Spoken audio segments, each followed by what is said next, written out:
waxay tiri waxaan ku riyooday su'aashii u dambeysay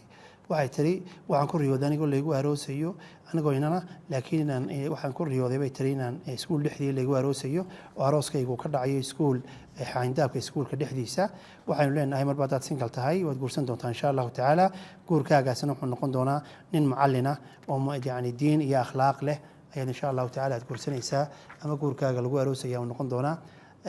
daawadayaal waxaynu soo gaarnay gabagabadii barnaamijka ilahi baa subxana wa tacaala mahad iska leh sanadka 20 xalqadood baynu ka dhignay su'aaluhu iyagoo aad iyo aad u fara badan haddana waqtiga intii uu saamaxay la doobi karayay aday tahay studio-ga Hargeysa aday tahay studio-ga London intaasaan insha Allah tacaala sanadkan ku soo koobaynaa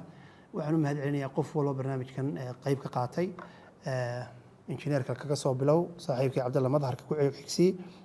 xamduun ragga meesha ka shaqeeyo dhan cagta xaaji cagma dhige kadalika waxaan aad u salaamayaa studio-ga Hargeysa nin dhalinyaro ma sha Allah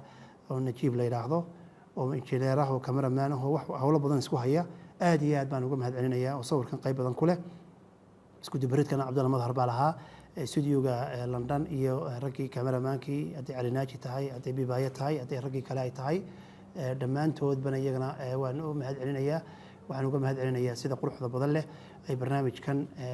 gudaha iyo dibadda ay uga shaqeeyeen kamarada quruxda badan aad daawanaysan sidii u soo tabiyeen dhammaantood waxaan leeyahay jazaakumullahu khayran ilaahay xaaji cimrada ilaahay ka aqbalo waxaan u jeedaa ramadaanta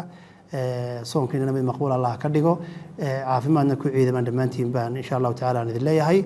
daawadayaal aad iyo aad baan idinka mahad celinayaa sida quruxda badan barnaamijka ula socoteen sida quruxda badan la su'aalaha noo soo weydiiseen iyo sida quruxda badan la ii sheegay aad barnaamijka u daawanaysaan intaba aad iyo aad baan idinka mahad celinayaa ilaahay waxaan idinka barayaa khayr adduunya khayr aakhiro waxaan isku day doonaa insha Allah tacaala tanta ku xigtaa inay noqoto barnaamijka live oo su'aalaha leenka ku soo galeysaan inuu toos idinku jawaabi doono haddii ilaahay raali ka noqdo waxaan ilaahay ka baryayaa in barnaamijkan idin cajab geliyay oo waqtiga ka daawanayseen aan waqti idinka lumay aanu noqonin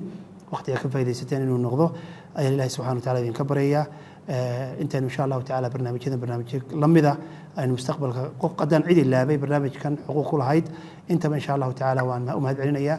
barnaamijku wuxuu ku bilowmayaa lawn xaystay marxuun cawke waan u ducaynaya ilaahay inuu naxariisto inuu qabriga u nooro inuu naarta ka xoreeyo inuu janno geeyo awal cali seeyo barnaamijkan uu magaca ula baxay inuu u bixiyay isagana waxaan leeyahay jazaakallahu khayr abti waad mahadsan tahay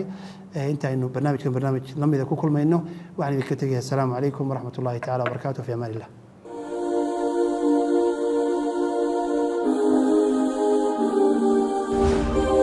waad riyootee runtu waa maxay